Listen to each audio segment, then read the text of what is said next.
Hello guys, আসসালামু আলাইকুম।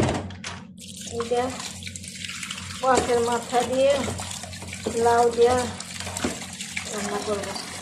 মাছের সাগর আর মাছের মাথা লাউ দিয়ে রান্না করব।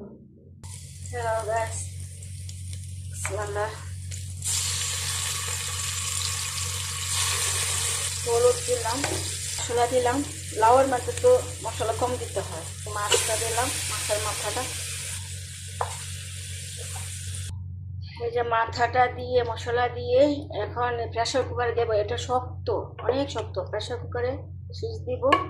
একটা মাথা দিচ্ছি, লাউ কম দিলাম। প্রেসার কুকারে রেখে দিব। মাথাটা প্রেসার কুকারে দেওয়াতে তাড়াতাড়ি হয়ে গেছে। আনলাম, লাউ দিয়ে দিলাম, কাঁচামরিচ দিলাম।